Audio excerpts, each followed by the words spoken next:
So I'm not looking to set up a comparison here, but I thought it might be kind of nice to think with these sort of finned sources of resonance to talk about knowledge, because I am a university researcher, and so knowledge is sort of what I try to do. Okay, so this is a conference for decolonization, so I want to state how I understand the word. So I follow Tuck and Yang's definition that decolonization is not a metaphor, it is first and foremost about land and sovereignty. This doesn't mean that I think decolonization is only about territorial concerns. Ngugi wa Thiong'o says that colonialism also dominates the mental universe of the colonized. This is also true. I think it's a yes and to the centrality of invasion of place. So colonialism has affected relations across generations, relations with natural world, relations with knowledges, technologies, spiritual worlds. So when I talk about decolonizing, I am talking about a restoration or a repair of the relations that have been disturbed or severed as a result of colonial structures and invasion.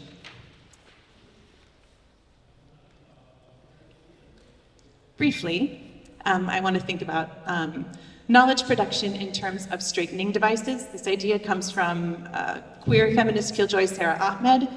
Ahmed describes how a person's understanding of a phenomenon is affected by their orientation to it. So if you come into a room at a kind of a bent angle, you'll see the room differently than if you come in straight, right?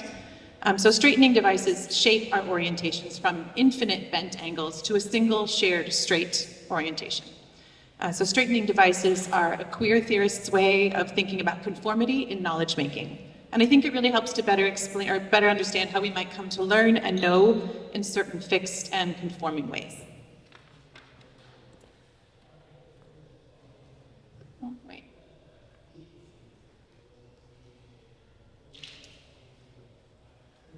The animation isn't showing. Anyway, so straightening devices keep us in line. They determine what we recognize as legitimate. And the university is full of straightening devices. It is a straightening device. And it makes certain ideas more or less recognizable as legitimate. Richards, it's a quote you can't see because I made an animation that doesn't work. But anyway, Richards writes about the academy as a colonial technology. So as empires expanded through violence, coercion, theft, they needed a means for keeping track of all the territory and associated resources. They needed an archive. Universities and colleges were the perfect setup for this. Lots of ways to keep track of new acquisitions at a university. And not only does the archive hold all the information, but also it produces, when we produce knowledge based on these records, the academy can sometimes legitimize both the archive and the empire that it supports. So what does this have to do with decolonization? Well, because the archive tries to collect everything, it also sometimes ends up being a place where we can find the decolonial amid the colonial. Ways of thinking and learning and knowing that are not recognizable to our straightened colonial orientations. Okay.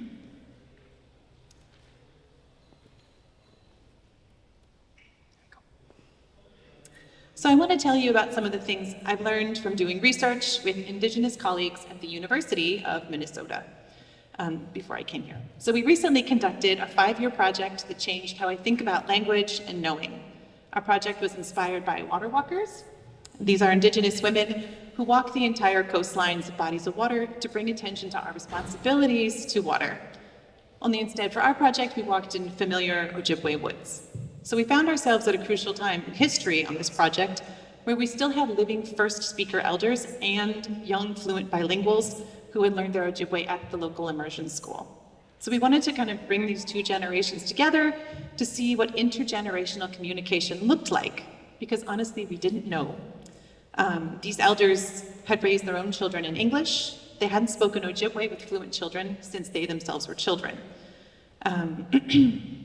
We also wanted to see how it looked when we returned intergenerational Indigenous language use to Indigenous land. So we paired bilingual kids with elders in small groups. We strapped cameras to their heads, put microphones around their necks, and sent them off into the woods with no direction whatsoever other than come back.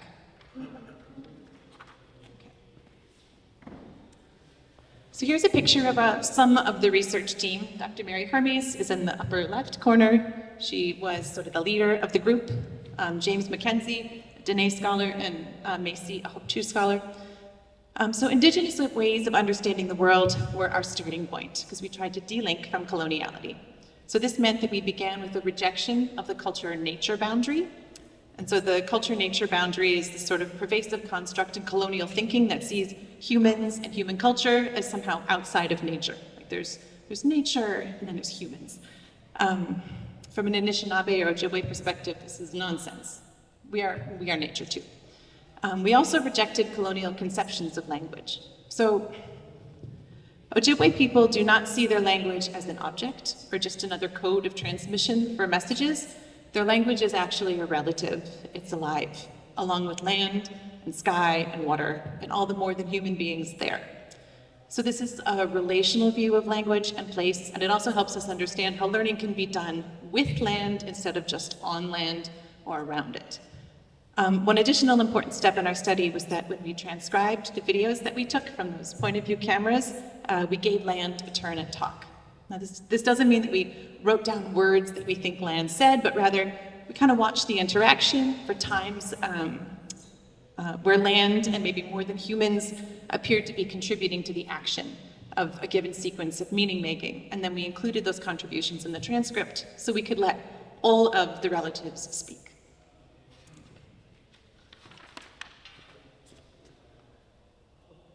Okay, I'm going to show you a video.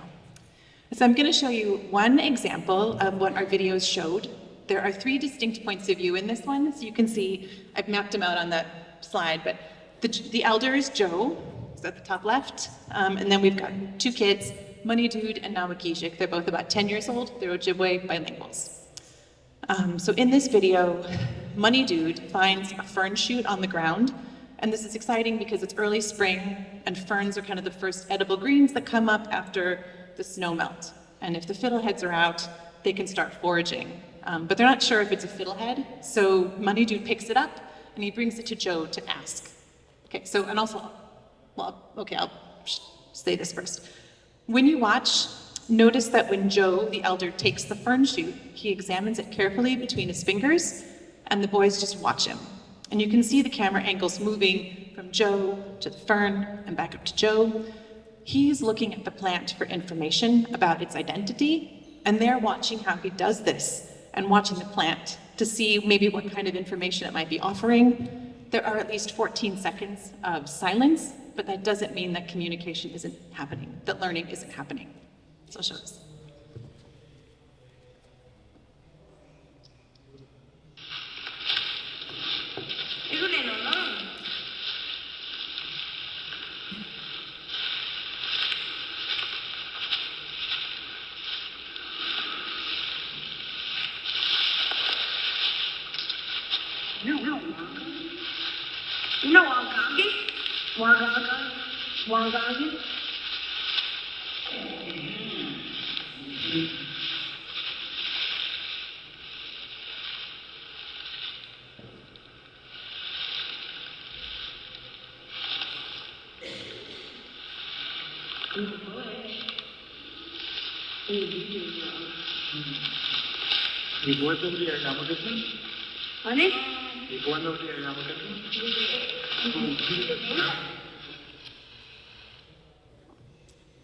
So I don't know if you noticed how Joe ultimately answered the question of Mina Wagagan.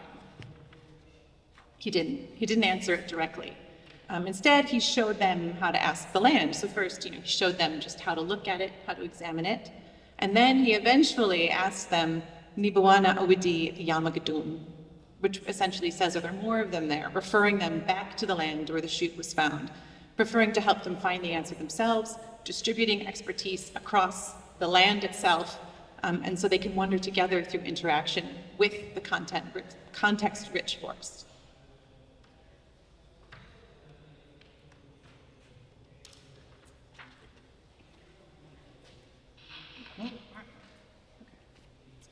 So over and over again, as we ended up with videos of 15 different walks, each consisting of dozens of episodes like this, over and over again, we saw learning with land, not on land. And we saw learning that was child-led. It was grounded in interaction with plants, with animals, with rocks, story, memory, and senses. Lack of verbal production in terms of words that did not correlate with the lack of communication. And we saw indigenous pedagogies with place. So delinking from colonial conceptions of language, we moved away from colonial disciplinary thinking in which language is an object and the natural world is just sort of like a static environment. When we treat language as a relative and return it to the context of relations from which it originally emerged, and it continues to emerge, it really changed how we might recognize things like communication and interaction and knowledge. Okay, so the conference today poses some important questions. These are two that I picked out. The indigenous epistemologies that situate humans as part of nature do not only apply to indigenous peoples. I mean, they didn't just make philosophies or ontologies that only concern their families or their nations. Relationality, it holds all of us in entanglements with natural, social, and material world. Languages that are minoritized because of colonialism, they are sites of decolonial and anti-colonial knowledge making, particularly when they are returned to the context that grew them. Over-reliance on colonial institutions like universities, with their dependence on abstraction, can have the effect of hiding our own knowledges from us, even though they have not gone away. Importantly for me, returning indigenous language to the land as a researcher completely changed how I understand language. I was always trained to see it as an object. I'm an applied linguist, but I now see it as a dynamic living phenomenon that is entangled in human relations with the world. Language doesn't just need to be something that you learn, that a teacher transmits to a student. It's something you can build a relationship with in order to build a relationship with others, human and non-human. And I think language is key to building a relationship with land and place. And this is something that I knew cognitively years ago when I first started doing this work, but it's not something I knew in my body until I migrated to Ireland with my family in 2019.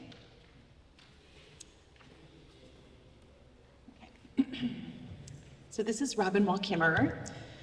She writes about how important ceremony is for holding relations with place. She's a Potawatomi woman living in settler colonial society. She articulates the loss and strategic response that likely forms part of that anxious narrative of cultural dominance for settlers. So she writes about the ceremonies that do endure for settlers. These ceremonies that endure, they're about family and culture, values that are transportable from the old country. Ceremonies for the land no doubt existed there, but it seems they did not survive immigration in any substantial way.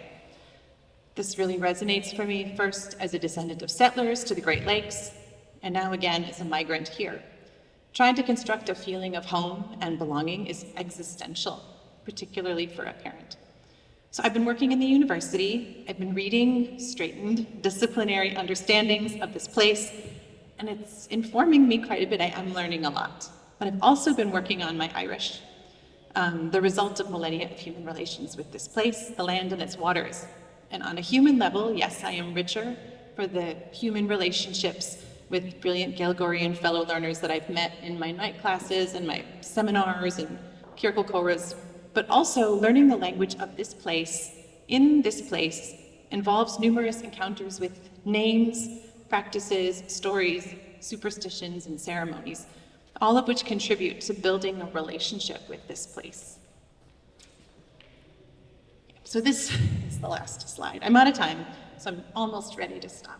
But I still have some big questions I'm still wondering about as a researcher, thinking about more connections, trying to find ways to construct knowledge both within and from well beyond the university, looking outside the archive as well. So language is a point of entry for such a fullness of life, what Ojibwe would maybe call minobama dizimin. It's that relational view, and it resonates with this tweet maybe from the Seamus Haney library that I stuck up here at the last minute. So when I first saw this tweet, I was confused, maybe a little offended. I couldn't believe he would scratch out the words about land. So I DM'd the tweet author, demanded answers. Why would he scratch out land?